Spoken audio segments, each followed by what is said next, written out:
So in the past month, Eureka has been testing out some new things. We've added a new product. We were previously curating and training college level mentors, but now we've, not because you wouldn't know, developing some relationships with former admissions officers who would also serve our students. And we tried this online QQ event in a chat group with more than 1,900 parents and students. And I think more than 100 were live watching.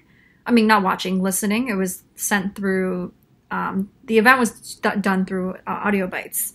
But it's okay because those are recorded and parents can listen as they like after the event. And not sure what the outcome of that was. After that, we did an off-site, on-site in-person event, which got like 25 leads, where my business partner was presenting.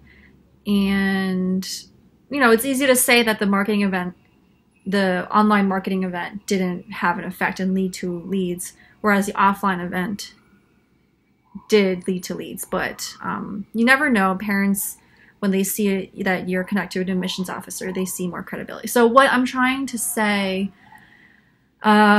is when starting a business in China, especially when you're selling a solution and you're a service provider, and the price point is thousands of dollars, it's not like a small impulsive buy.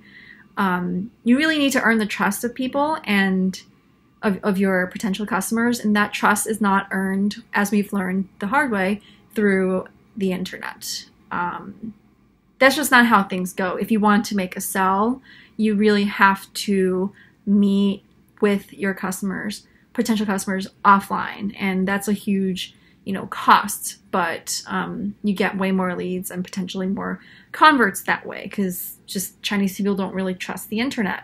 They don't really trust platforms and paywalls and stuff like that. So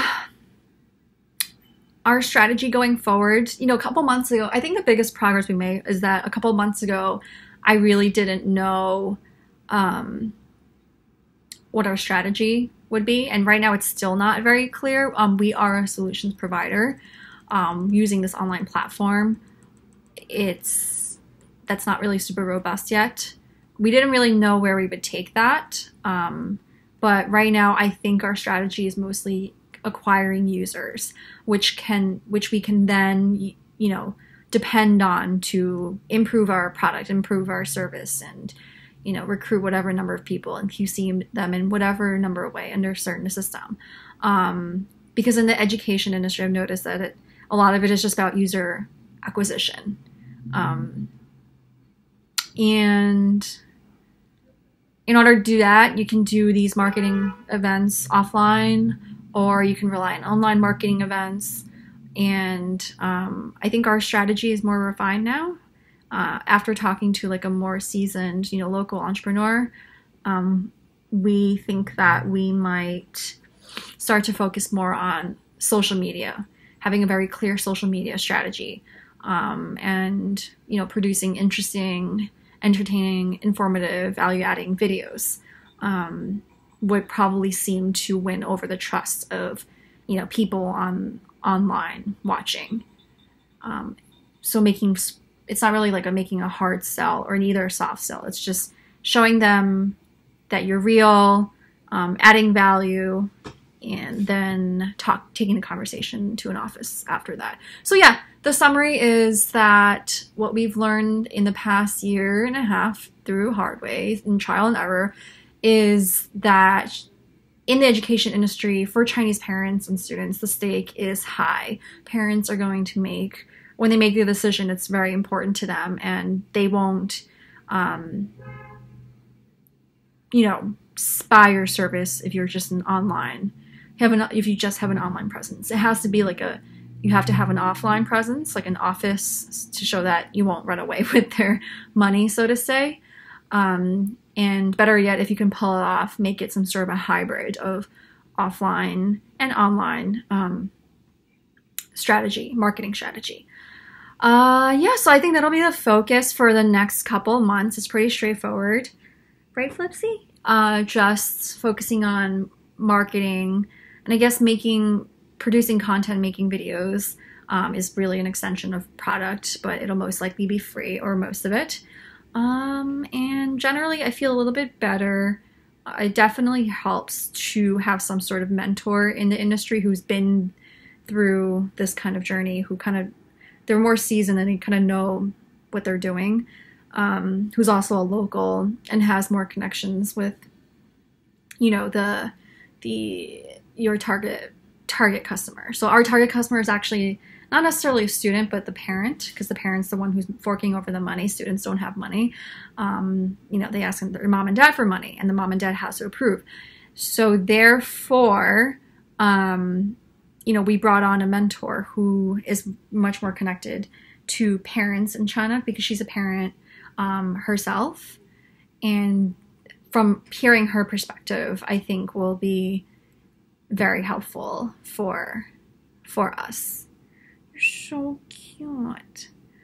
I just wish that things would go faster.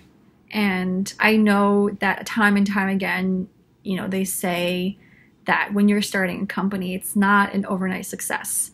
And obviously it's not an overnight success, but it's not even like a 1-year success. We've been doing this for 1.5 years, and we're not even, we're not successful yet. If you define success as breaking even with it's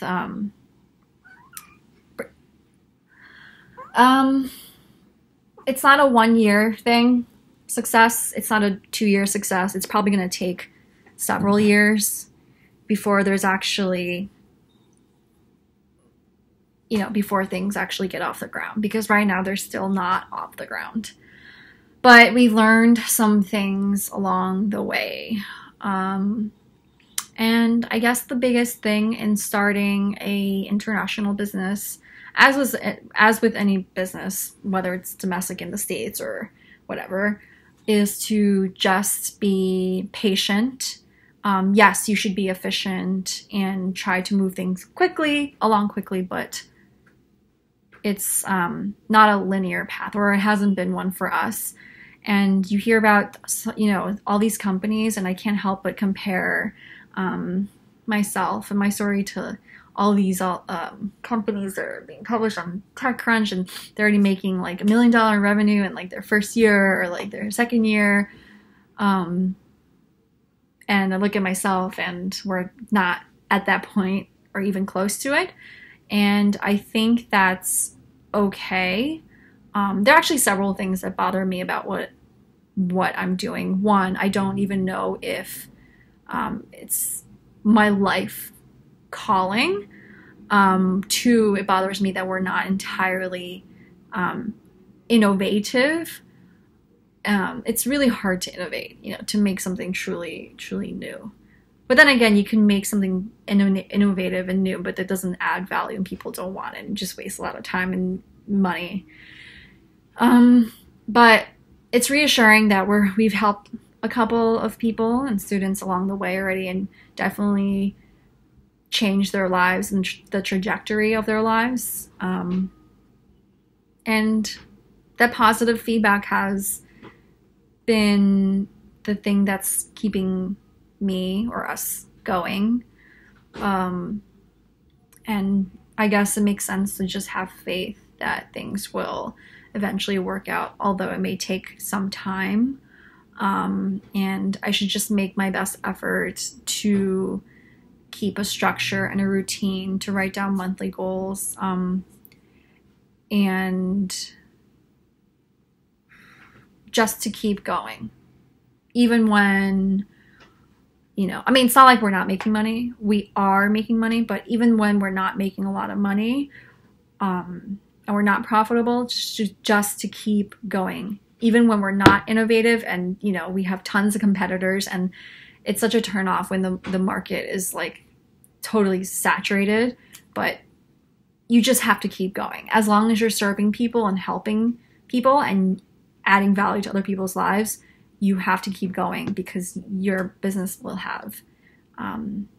That's validation, and it has potential right there. So,